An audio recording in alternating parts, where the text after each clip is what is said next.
Come on nice with me and hold me tight all through the night. You're shining bright, I'm your oyster, baby, you're my pearl. Hello, listener, my old friend. We've come to talk to you again. Because I'm sitting here with my friend Billy. And later on we'll get quite silly. And the podcast that you're listening to is fun. It's very fun. It's the sound of the friendship onion. Simon and Garfunkel, eat your heart out. Hello, guys. Hello! Which We're one here. would you be? Oh, that's a tough question, you know, because I think they both have some real brilliance about them. Yeah, they do. You have a much more refined singing voice than me, which puts you in the Art Garfunkel place, but then you're also a great songwriter, which puts you in the Paul Simon place. So I think I just... So I'm both of I them. think you're both. And I'm like a jilted lover. No, you've let yourself down there. There you go. My favourite thing is, what's the album where Paul Simon is in front of Garfunkel? Yeah, we talked about this, didn't we? It's where they're on the street together. Yeah. Is it Bridge Over Troubled Water? It might be Bridge Over Troubled Water. And if you put your thumb over Paul Simon's face, try this at home. Please. Then it looks like Art Garfunkel has a really long moustache. Brilliant. Here's something to do at home. Simon, Welcome to the Friendship Welcome Onion. to the Friendship Onion, you guys. Hope everything's going well. I have a question for you right off the bat because Go. I've been struggling with this all week, and I wondered if you knew. You know when you see a big truck or lorry, for people in Britain back home, driving on the street, very often they're not driving on all their wheels. Sometimes a pair of wheels will be elevated. Oh, yeah. When would you put those other wheels down? I think I know the answer to this, on. Tom. When you put a weight into the back, so say he was collecting sand from a building site, he puts in, 3 tons of sand. We'll need more wheels or we're going to burst the ones we've got. Ah, it's a weight-bearing thing. Yeah, I think. A load-bearing. Yeah. Right, okay. Well, great. I think that's a great answer. That was my burning question for the day. Well, that's a great way to start this week. And this week is a very exciting week, Tom, because we've got a fantastic guest on. Yes. Tell them. Tell them. You sure you don't want to tell them? Why don't I do the first word and you do the last one? All right. Stephen Colbert. Stephen Colbert, who we were lucky enough to go and visit him in New York and do his show, which you can find on YouTube. And we had a fantastic time. And during the show, Billy said, "Will you do our podcast?" And Stephen said, "Yes." And he is a man of his word. And he's coming on today. And I think he's quite angry with me because I think I'm the first person to stump him with a Lord of the Rings question. Yes, yes. Where in Fangorn Forest do the Ents hold their Entmoot? That's easy. It's Dundingle. You got it. Easy. I mean, I don't know why. It's only easy when you know the answer. And Exactly. Billy and I have talked about this before. We think that probably that question was so astute because why would you need to remember that answer? It's a throwaway answer. Yeah. You're very smart when you think about it. I am quite smart, but it's way deep in my brain, my smartness. Yeah. Well, and I keep the other stuff at the surface. You keep more of the whimsy up top and the real genius sits down in your gut. Yeah. But I've seen it, I've spied it, and it's Yeah. epic. Well, should we get Stephen on? Why wouldn't we? Let's Stephen bring on- Colbert. You've joined us on our podcast, and we could It's not an be honor. happier. You're a man of your I'm words, happy. Stephen, which is great. You said it on the show, and Billy and I thought, wow, we've goosed him because he said it on TV. We've got him, but you've actually come through. Yeah, we didn't think you would come. No. That was sometimes it's what I call a TV yes. Someone will ask me to do something, but I'll say on TV, I'll say that's a TV yes. Well, we were Which just mean- talking about that. There's some parts of America that people will just say yes to make you feel better that they haven't said no. And some of our listeners were saying Minnesota are well known for that. They're very nice. they There's call something it a- called Minnesota nice. There you go. That's what they were That's talking what about. they were talking about. Part Well, of the we culture. thought Yeah. you were being Minnesota nice. Yeah. And I No, actually, I'm not that nice. I got caught, which is fine. I totally embraced it, but I got caught in a kind of TV yes or a filmic yes from Peter Jackson. I don't know if you know this story. I think you were there that night. Right. But the night that Lord of the Rings did the clean sweep of Oscars, we then went to the One Ring party. Yep. And you sang and I sang and everyone was up on stage. And Pete Jackson pulled me up on stage and said, there is a prank that Dom plays on Elijah Wood that we're hoping to put in the DVD, and asked me then on stage in front of like 3,000 people, will you give us permission to do it? Because I guess I might have been able to say, well, no, I'm going to block that.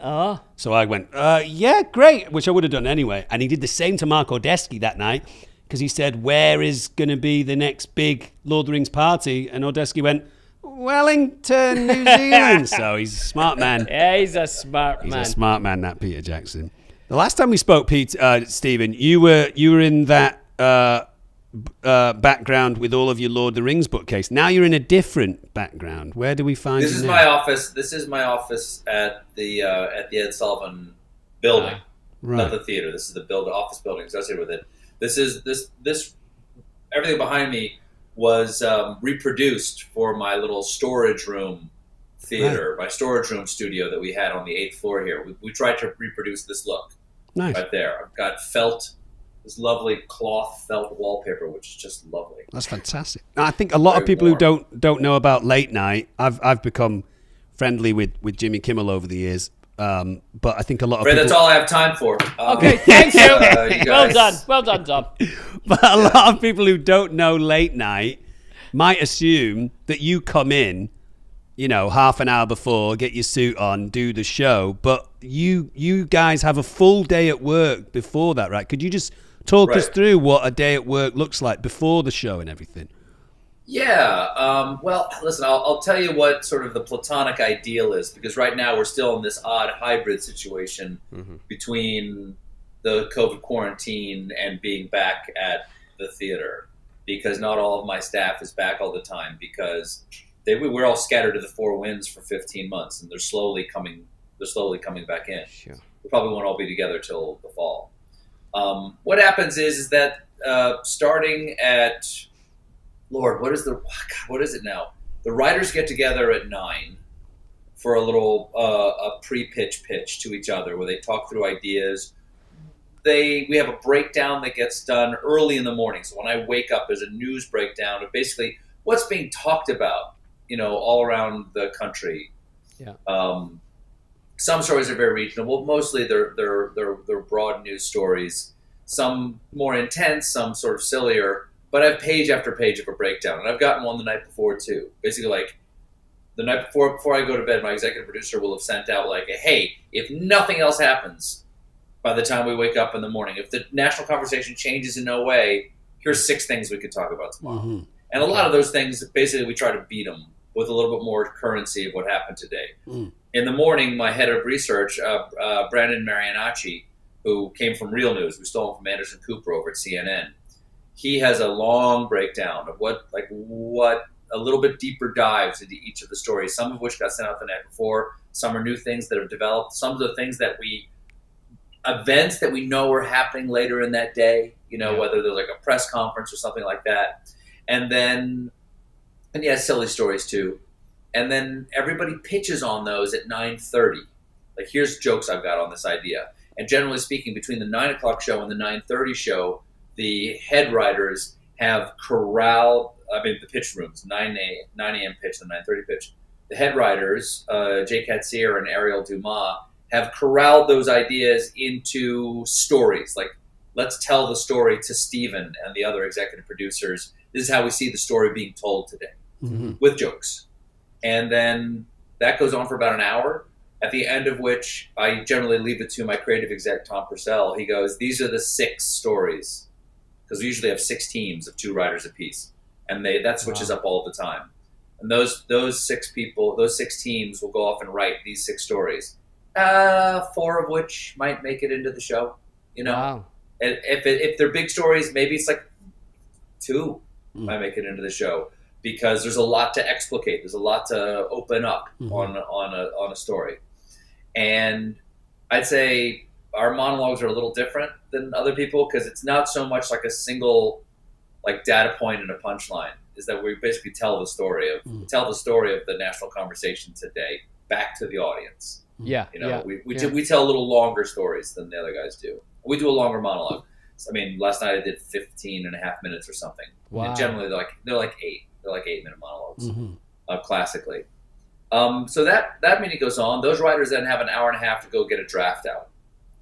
I will then go over to our cold team, which is there's 6 people. We call them Cold Team 6, and they work on the cold open of the show every day. There's a new cold open every day, and they really have a gun to their head because they have to deliver something less than a minute that is about something that happened generally in the last 24 hours. And then I work with them usually for half an hour. Then I do like the business end of show business where I talk to my showrunner, which is sort of like the managing executive producer of the show. And he and I talk about, well, I don't know, business, budgets and staffing and the network and schedules and all that kind of stuff. And I try to stay involved in that to a lesser degree, but I don't want that to just sort of happen without any input from me. And then by the time that's over, it's time for me to start talking to my guest producers, the people who are in the talent, the people who would have interviewed. I don't know who your producer was. Do you remember who your producer was when you guys You're were good on? with names normally. Gosh, I wish I could remember. 2 young man, a ladies. woman? 2 young ladies, brunettes. Was it Allie and Carly? No. Was I it think so. was it Caroline? Was it Caroline? Was it Dom? Mm. Was it Dom? No. No, I would have remembered. They were very good. Yeah. They are. They're all very good. Anyway, so I'll talk with them. I'll talk with them about like who are the guests tonight, and what might we talk about. Like, have you had a conversation with them already? How did the pre-interview go? We'll do a little plan of like what order in which I want to talk about things, and then after that, it's really time for me to shower and shave, and get into the old monkey suit, and I go down to the theater at 3:00, and I might, in between there, I might have like a field piece or something to look at. I might go to an edit room or something like that to look at something we're going to roll into the show, and then give my notes. There might be some questions from the writers or the editorial level of writing, the execs who've been assembling the script, saying, "Hey, it's a bake-off between this idea and that idea. Which one is more appealing to you?" They might have to make there might be some production decisions that have to be made earlier because if we make changes later in the day, there isn't time because we're up against this very hard 5:30 time every day. Yeah. You know, it's absolutely the clock on the wall. The hands are spinning like one of those meat cutters at a deli. They're just spinning so fast, and you can't go backwards on any of your decisions because there won't be any time to rethink. You have to like be able to make decisions and just live with whatever that decision was. Yeah. So sometimes they need to make me to make a decision. Then I do the rehearsal, and that's a nice relaxed atmosphere. Some of the staff will be in the room. Sometimes John Baptiste will be there, playing the piano, listening. Sometimes not, and I'll just do the whole monologue. And generally speaking, if I'm hoping to do between a 13 and a 15-minute monologue, I'll probably do 20 minutes of material. So we have to cut, maybe 7 minutes out of it. Yeah. And then there's a second act, which is usually a little long, and it's usually something a little sillier, not as topical, maybe conceptual. And then we've got the guests or a band or a comic or something like that. And that I don't really think about again until they're right out there, so right before they come out. But there might be altogether 25 minutes of material that I perform. Wow. And I'm in my suit, and I don't do it at full presence. Yeah. I kind of mark it. Yeah. I get the rhythm of it. I might improvise a little bit to find my own joke, get it my own mouth feel, as I like to call it. Yep. And then we'll do some of the rewriting on the fly, going, I don't understand that joke. What's the intention here? What's that mean? Why does this? At the same time, the cold team will come in and present the cold. Hopefully they have 2 to make 1, as we call it. Like, they give you 2 options for today, but sometimes it's just 1 to make 1, and you got to make it work. Right. Sometimes it's fine. Other times that takes a lot of time because it didn't work. Okay. And you have to have one. So we'll have to grind in the moment on what is it? What will it be? What do we have? Anything in the hopper? Anything that's not topical? Generally not. And we sometimes that has to be hammered out for a long time before we can let them leave the room. So we know we don't have to think about it again. Yeah, yeah. And then it'll just be ready when the show goes up. And sometimes I don't see it again until the audience sees it. And then we go downstairs underneath the stage where our rewrite room is. And we rewrite 25 minutes of material in about an hour, which is a very fast process. So, you've got about 2.5 minutes for every minute you need to rewrite. So you're reading it, thinking about it, assigning it to the writers who are upstairs in their writer's room, which is way upstairs, like on the 14th floor. So like many floors away from me. But there's a writer in the room who's translating it over the internets to them, saying this is what we need.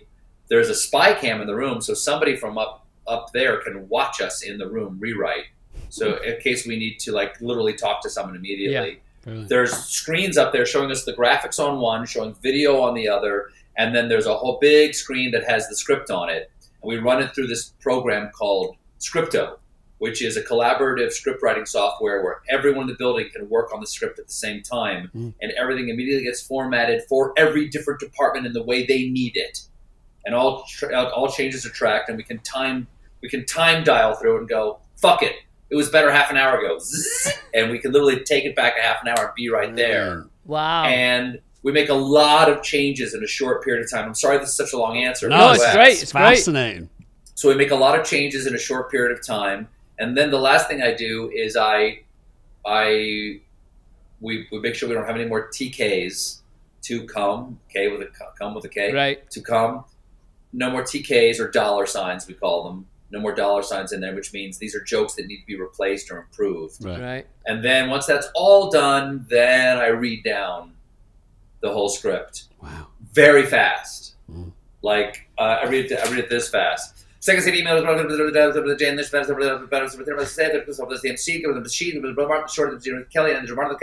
great. That's like that. That's how fast I might read a page. Because I just want to get the map in my head. I don't want to perform it. I want to perform it up there. Yeah. I want to get the map in my head, so I'm not really looking at the screen when I'm talking. I'm actually looking at the lens. Yeah. And I'm looking at the audience. I don't want to have to think, where is this joke going, or how does this connect to the next thing? So I read maybe a 15 or 13 minute script down in 2.5 minutes. Right. Yeah. Just to get it in my bones. Know where I'm going, look ahead, look over the mountaintop to the next valley of the next joke. And then the last thing we might go is like, is there anything we're missing? Like, there's somebody there the whole time. Generally my showrunner exec, who's along with a researcher, saying, is anything happening right as we're rewriting this that is going to consume the conversation tonight and we don't want to be left out? Right. Wow. And with the old guy, the old president, that happened all the time. Yeah. He used to have he'd have like a 5 o'clock press conference. Right. And we would say, fuck it.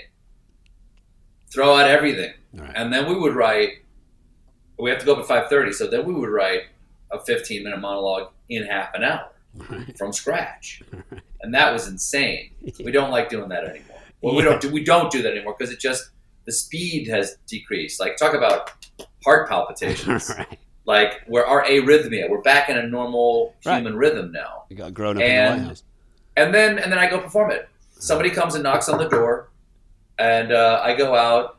My assistant says, here's where the guests are, or this guest hasn't arrived. I might go say hi to the guest beforehand. I'm told if there's any like elaborate propage that I need to use during the show, like where it is and how to work it or whatever. I might get touched up for hair and makeup. Then I go upstairs. I shake everyone's hand backstage, and I say, have a good show. And anyone who walks through, even if I don't know them, they have to stop, and I have to say, have a good show to them. Right. Yeah. Because no one's allowed to be around me without getting that from me. It's a superstition thing, Stephen, is that? Yeah, I guess so. It's superstition and just sort of positive vibes. Right. Because I'm out there to make a connection with the audience, and so I want to take a moment to actually say to everybody backstage and mean it. Have a good show. Yeah. Because we don't have another shot to do this material. Right. One of the things that struck me when I got into television was, because I started in straight theater and then cabaret comedy. improv comedy in a cabaret setting or sketch comedy. And you do it over and over again every night, and you'd find new nuance or new way to play it, or a new relationship with the other people on stage. And then when I started doing TV, I was shocked. I was disheartened. It kind of was heartbreaking, where you would do it and they go, okay, great, let's move on. I'm like, I never get to do that again? That's it? But how could it possibly be as good as it needs to be? Right. Yeah. We didn't rehearse. Right. It's TV. Right. We ran the lines. That's all we did. Right. So how could this possibly be good? Yeah. But it's a different headspace, right? It's Yeah, it totally is. Yeah. And so I want to get in this it's like a high wire feeling. Uh-huh. I'm going to confidently walk across this wire in just a moment. And the first thing to do is just to tell everybody have a good show and to give that out like little candy backstage, make that little connection. The last person I shake my I guess he's my A2, my sound guy, putting on my my pack. Shake his hand last, and then I slap myself in the face hard twice. And I've said this before. This is a revelation. I slap myself in the face hard twice. I take off my glasses to do it so I can really do it. Oh, wow. And I do that. I do that Because you're a bad boy. to be to be in the moment. Like Right. wake up. Yeah. You're tired. Right. Or you're thinking about where you're going to dinner later. No, this is it. Only do this for the next hour. Yeah. And I slap myself in the face, and I know I've slapped myself hard enough if I regret having done it. That's brilliant. And that's my rule. I have to go like, that wasn't hard enough. That didn't really hurt. That's a lot of And slaps over the years. So it is 2 a night at least, and then because it's twice each time I just sets of 2. Yeah. And then John introduces me. John Baptiste introduces me. I go on stage, take questions from the audience. Yeah. Meow meow meow. I've got certain things that I say to the audience every time because I want to know how good of an audience they are. Right. And I've got a few things that they're not the greatest jokes in the world, but they're about the audience and they're about what's happening exactly in that moment between us.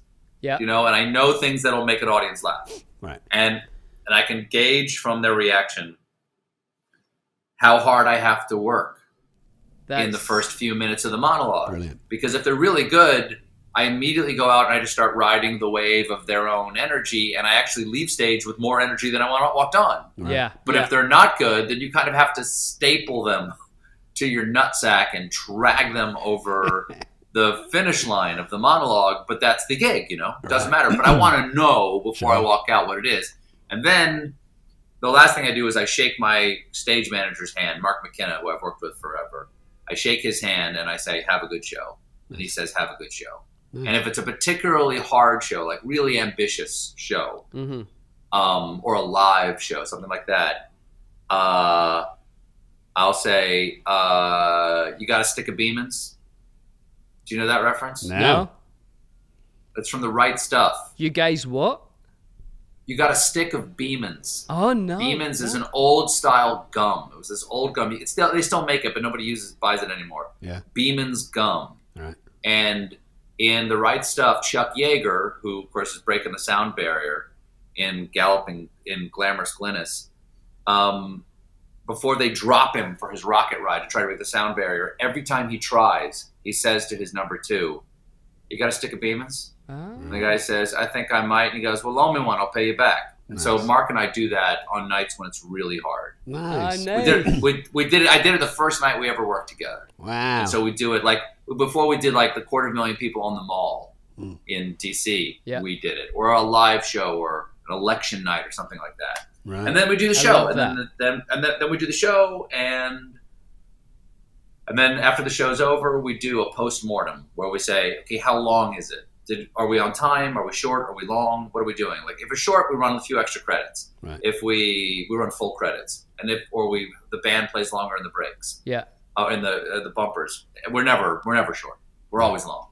And if we're long, we go, well, what beats can be lifted out of a guest, and and we're not going to be brokenhearted. Right. Yeah. Because there are times you just have to take stuff out. Like we took a ton out of your. We were very guys' long, interview. weren't we? But we're like it's like 20 minutes, Yeah. and we have like 14. What do we do? Yeah. Yeah. So that discussion happens, and then we say, what's happening tomorrow? Who are the guests? Anything I need to know? Are we doing a bit with the guests? Is there a sketch? What do I have to read tonight? Is there footage I have to see tonight before I go to bed to give you an answer? So in the morning we're ready to roll because tomorrow is just going to be just as hungry as today was. Right. And there's no time tomorrow to change the schedule that I just gave you. That schedule has to be the schedule. Right. So, and then that's it. Then I go home. I take off my makeup and I go home. And that is that's pushing 11 hours. Wow. Right. That's And pushing 11 hours. Not including commute. Travel. Right. And that's on 1 cup of coffee. You're doing that now. Now I'm doing it on 1 cup of coffee. That's very good, Stephen. Hey, Stephen, after so many years of you wearing suits for your job, do you have things that you will not accept in a suit now? Like, it doesn't seem to be that you wear double-breasted suits. Do you have rules? I've never liked Me either. a double-breasted suit. Either. What am I stepping onto a yacht? Am I a Commodore? Why am I wearing a double-breasted Maybe. suit? Does it have epaulets? Then don't make it double-breasted. So that's because one you of the can't you can't have a casual moment in a double-breasted suit. Right. If you unbutton any of the buttons, you look like you're drunk. Yeah. So I'm not a double-breasted fan. Anything else? I like a 2-button. Okay. Yes. I like a 2-button. Yeah. I like a tie that's medium thin. I do a 4-in-hand knot, one loop over and then up. Yeah. Can you do a bigger knot though? Do you know a Windsor? Can I do a Windsor? You want a half Windsor, double Windsor? What do you want? Well, I just need to know that you can do it. Can you tie a bow tie? I was going to teach Billy how to I can tie a bow tie with my eyes closed, Good for motherfucker. you. Yeah, It's so actually fun, easier with your eyes closed. Right? I so love it. I love tying. I grew up in South Carolina. I grew up in Charleston, South Carolina, and people actually wear bow ties down there. I Don't love a ask me bow why. tie. I love a bow tie. I like it too. I think it's good in the summertime, maybe a garden party or something like that. And how about this, Stephen? Obviously, you're well versed in this world as well. If one of your guest producers comes to you 15, 20 minutes before the show is about to go on and says, this particular guest is having a nightmare, like they're having anxiety, they're clamming up, they're getting sweaty, I don't think this is going to go well. What skill set do you bring to that game to make them blossom? Well, I hope I could make them blossom. I always say hi to the guests backstage right before they come on. Yeah.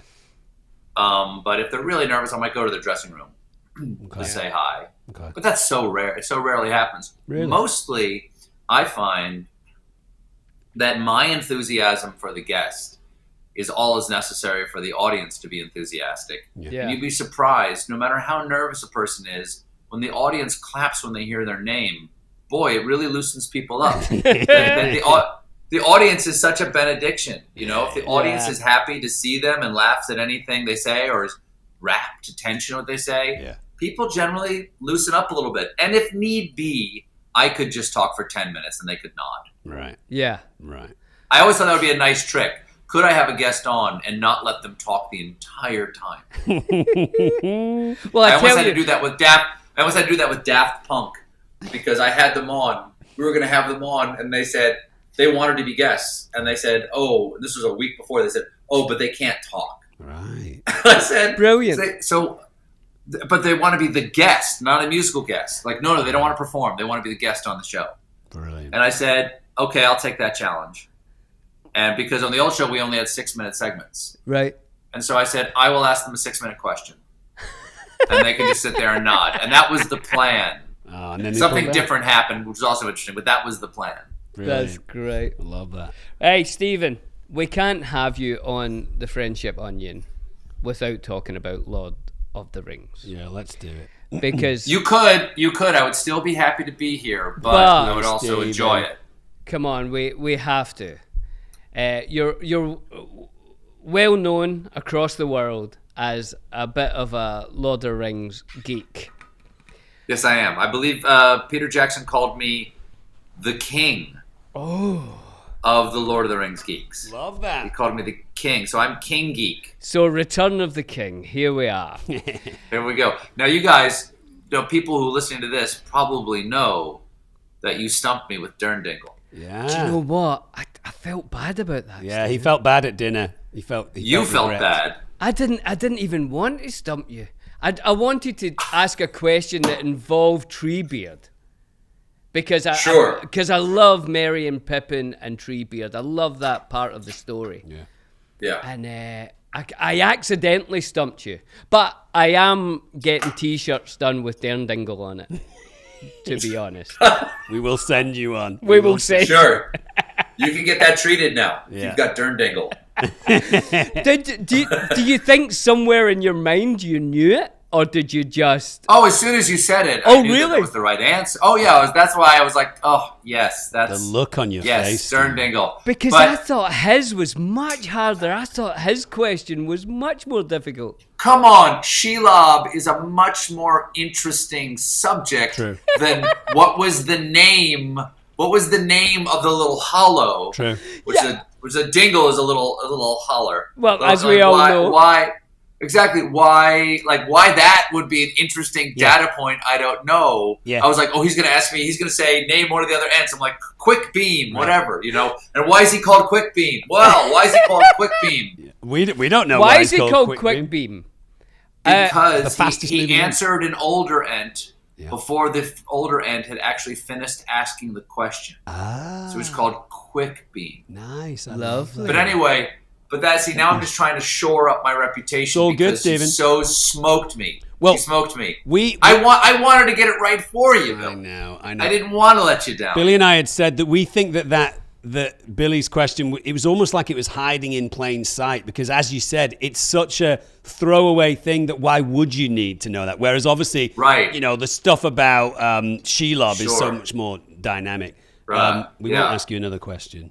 No, we're not going to. Well, the question I would like to ask, and I do this with people who, obviously, over the years, we've met people who love Tolkien and the world that he created and have went on to do music. I've met people who, a wonderful guy, Caspar Reif, who's written music for every poem and every song in the book. Just wonderful people who are just love that world, you know. Sure. And I always love to ask, how were you introduced to it? Where did you read it first, or who told you about it? My friend, I guess I was 12, maybe pushing 13. So I would have been in 7th grade, Yeah. something like that. Whatever, I don't know what you call it in your schooling system, but 7th grade for us, middle school. Yeah.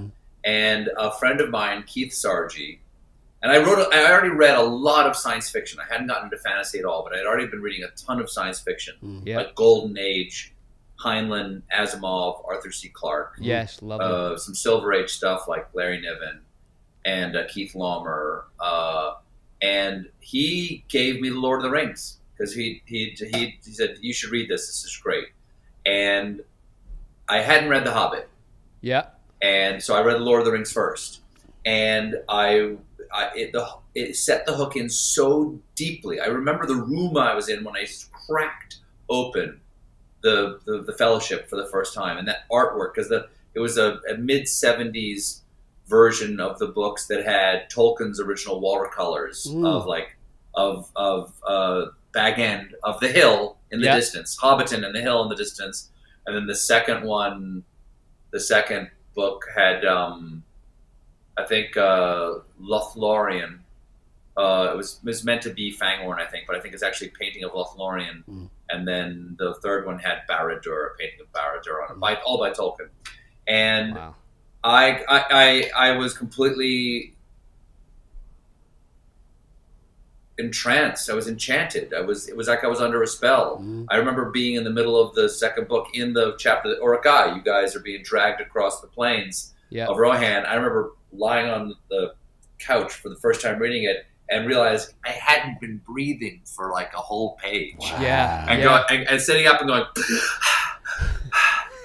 because I was like as if I had come out of deep water. Right. Yeah. And I'd never had, and I love reading, and I'd always loved reading, and I read like a book a day, but I was so deeply in this world. Yeah. I was so consumed. It was such like it was such like being transported into another world that it's never let me go. There has never been a point in my life from that moment that it hasn't been part of my sort of continuing consciousness. Now, I read it a bunch when I was in high school, and then maybe didn't read it so much in college, but then I got out of college and I read it again, and that's really when I didn't stop. I probably was like 24.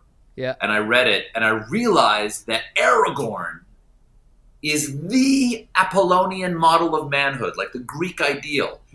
He is great at a lot of different things, but you can't pigeonhole him. He is the perfect model of a man. He is a hunter. He's a tracker. He's a healer. He's a warrior. He's a poet. Yeah, yeah. You know, he's a ruler. He's a governor. He's an administrator. He's a visionary. He can see. He's farsighted. Like, I remember thinking, oh well, that's as much as Apollo is an ideal for the Greeks. Aragorn is that for me. Yeah. And of course now, Aragorn's too great for anyone to aspire to. The Hobbits the Hobbits are the best any of us could possibly get. You know what I mean? Like, the Hobbits are us. Right. You know, and that's and we should love life as much as they do. Right. You know, Right. and take the wind and the rain and the suffering with, grace the way they do. Right. But Aragorn is the model. Yeah. So anyway, that's a long answer to your question. I probably was 12. And Keith Sargey gave it to me. But no, I Hi, love Keith that. Sargey. And then later I went and read The Hobbit. Right. Wow. I did the opposite. I grew up in a sort of housing scheme in Glasgow, and we just played soccer, just played football. That's all the boys did. And one day, one of the boys was reading The Hobbit, and we said, "What's this?" And for some reason, we all, like this group of like 8 boys, all started reading The Hobbit at the same time, and we'd talk about it the next day. And it was never repeated.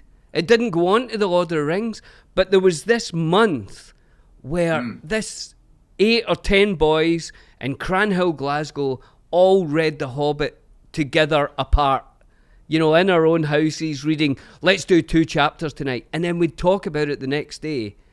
And amazing that Tolkien somehow got himself into even that place and gave me a memory that, I'll take to the grave of these boys just saying, oh my, can you believe the dragon came yesterday? Just unbelievable. But when I went to the Lord of the Rings and it was Frodo rather than Bilbo, that stopped me right there. I wanted to read more Bilbo. And so I never read it. So I was just really interested. So was there other friends at that time, or was it just you and this one friend? Keith? It was just me and this one friend, and then I think everybody else. Like, we started playing this game. I mean, everybody knows what it is now, but back in the time, nobody knew. Dungeons and Dragons. We were playing Dungeons and Dragons, and I started playing it 1977. I mean, I actually think it hadn't been up until then. It had just been a few small circle of people that knew Gary Gygax, the guy who created it. Right. So, like, the week it arrived in Charleston, South Carolina, me and my friends started playing it. Because we'd been playing another game before that called Metamorphosis Alpha, which was also created by Gygax, which is essentially Dungeons and Dragons, but in space. It was science fiction. It was a science fiction role-playing game. Okay. And it didn't really take off. I don't know why. You guys know it? No, No. but Billy You guys know loves it? science fiction-based stuff, so that's And his I've jam. never Okay. played Dungeons and Dragons, but if we can I get a don't- sci-fi one, I'm in. Yeah. I don't know whether you can... Well, if you like sci-fi, have you ever read Heinlein's Universe? Like the story Universe? No. Which is based on... It's you'll really enjoy it. It's a classic. It's the idea of there's a colony ship so large... I that have read when- it. Because that when the civilization on the ship falls on its way to Alpha Centauri or Proxima Centauri or whatever it is, Yeah. that the people who continue to live forget that it's a ship. Oh, no, I haven't. And they forget there's a ship. And there are parts of the ship that they're not supposed to go to, which is the which we find out later, which are the less less shielded parts of the ship from cosmic radiation. Okay, yeah. And people go up there, basically end up having generations of mutant children. And so there's the muties who live closer to the hub of the ship, and then and the closer you get to and it's centripetal force, false gravity. The closer you get to the middle, the less you weigh. It freaks people out because why do you get lighter the closer you go? Right. And you run into mutants. And one person has the courage to go all the way into the center and get to the old captain's quarters, and they go, "Oh my God, this is a ship." Oh, Billy. And they realize, "Oh, we're on a ship." They think it's the whole universe. Of course. And that's what the short story is called, Universe. And so Metamorphosis Alpha is essentially based on that, where you're on this colony ship that has propagated all these mutations that you have to fight to survive. Love it. And basically get the ship back on course. And so in some ways it was like a sandbox the way D&D is, but unlike D&D, it was bounded. Yeah. And so it didn't give ship. the freedom. It was on the ship, it was bounded. But it's a really great game. We played that for about a week before D&D came out. And then we went, "Oh, this is way better." And then we started playing D&D. I don't think you can get Metamorphosis Alpha. Good luck. Oh, let's try and find it and we'll do get it. that book as well. Yeah. But it's just a short story. And then I played D&D with my friends, and everybody in the D&D circle ended up reading Tolkien. Nice. And by the way, we say Tolkien, we don't say Tolkien, and I know that's wrong. Well, no, but we always say Tolkien. Nothing you say is wrong. Billy's here, always been Stephen. extremely well spoken, apart from the word licorice, which he says like this. Licorice. I'm not sure that's correct. I think that's probably... You say licorice? Yeah. Licorice. Licorice, right? But that's all right. Licorice. Yeah. I don't know. So you might like this, Stephen. I played D&D during COVID lockdown as a halfling, and I saved the day 3 or 4 times in a row for my crew. At one point, I jumped off a roof and in the air managed to roll a perfect 20 and threw flying stars at these characters that were killing my crew on the ground. So mid-air, I pulled these flying stars out of my back and killed the people that were attacking them on the ground. Were you a halfling thief? What were you? I was a Thief halfling. assassin? I was a halfling monk. Oh, okay. Yeah, it was super good. I've never played. Sure. I've been trying to get Billy to play for a long time because Billy has a brilliant mind and he's very imaginative, but he is more science fiction based than anyone else. And we did a podcast that said, well, if you want to do a science fiction based podcast, there's almost like a Star Trek based D&D, and Billy almost took his clothes off. Yeah, I would do that. I would do that. Do you have a favorite sci-fi world or kind of universe? I do universe, cosmology, what? I love the Star Trek universe. I think it's brilliant. Sure. I love it. I agree. I'm trying to remember the book that I thought you were talking about. You might help me here. A ship comes into our solar system. It's a big ship. They go up to see where it is. There's nothing there, but then it slowly starts to evolve into... The ship does. Yeah. So like water comes and then single cells become fish and and it becomes more... It's brilliant. Ooh. I'll figure out what it is and Google I'll send search you that. it. That was probably my favorite sci-fi experience reading the book. It's not part of the Star Tide Rising series, is it? No, I don't think so. I think there's only 2 books. Okay. I'll remember. To get back to Rings for a second, when I think that is... Sorry, Steve. Well, you guys will love it anyway. The most heartbroken I've ever been finishing a book was Lord of the Rings. It's not my favorite book of all time, although it's probably in the top 3 or 4 books that I've ever read. But when Sam says, okay, well, I'm home and that's me and I'm just going to kind of till my garden. And when I closed that book at that point, I remember thinking, really? Like, is there no more in that book? That was I almost didn't finish it because of the feeling of heartbreak. And my mom, my dad read the book, a lot of times and told me when I was a kid, you're not quite ready to read it yet. And then when I was kind of 14, 15, said, okay, now you can read it. But when my parents came to visit me in New Zealand, my dad had read it multiple times.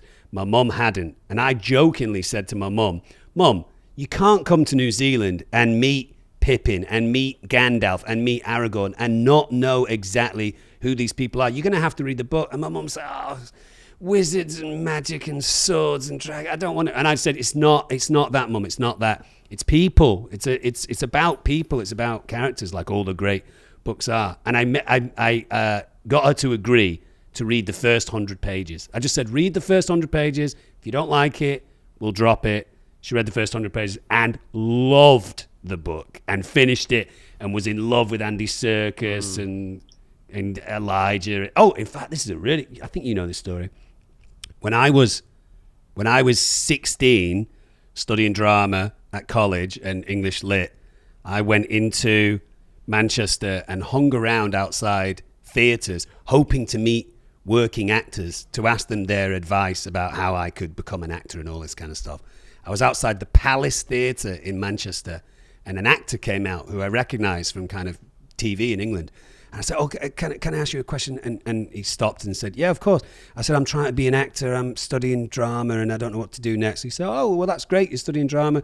He said, do as many plays as you can and try and get involved in regional theatre and then maybe you can do drama college. And that's how it worked for me. And, good luck to you and all this kind of stuff. And signed a little autograph and walked off. That was Andy Serkis. And I only found that out. I know, right? I only found that out about a year into filming. Do you remember that moment? Yeah. Where I said to Andy, he was in the makeup trailer with the hobbits chatting. And I was like, Andy, I can't work this out, but I feel like we've met before. Maybe it's just because you're an actor on TV. And suddenly I was like, wait, did you do a play at the Palace Theatre? And we put it together. Yeah. So he really put me on a path to become a professional actor. And then years later, we're in the trilogy together. Crazy stuff. That's fantastic. Yeah, I love that. Well done. That was the fantabulous Stephen Colbert. Is that a good description? It's a made-up word. I don't know if it is. I think that's in the dictionary, fantabulous. If you could have a look for that for us and write into John, could you look up fantabulous in the dictionary to see if it's there? What a lovely, inspiring, wonderful chap.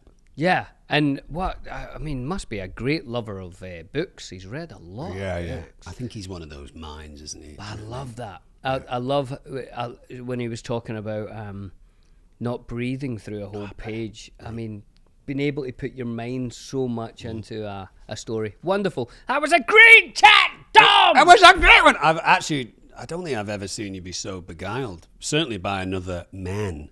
When you first met me, it's hard for me to see you meeting me because I'm having the moment. But probably when you met me for the first time, you were utterly wowed. I was wowed. I didn't sleep that night. But in being the third person watching you interact with Stephen Colbert, you tickled pink. I find him absolutely intriguing and enchanting. Yeah, I think if he were to just write to you personally on an email and say, hey, listen, I'm free Thursday night. Do you want to get dinner? I think you'd jump on a plane to New York, wouldn't you? I would. You're that type if of he guy. said to me, let's start a podcast, I would leave this one and go with it. Would you ditch me? That's fine. No, That's fine. I wouldn't. I am slightly. I wouldn't, Dom. All right. I would not. You can have other male lovers.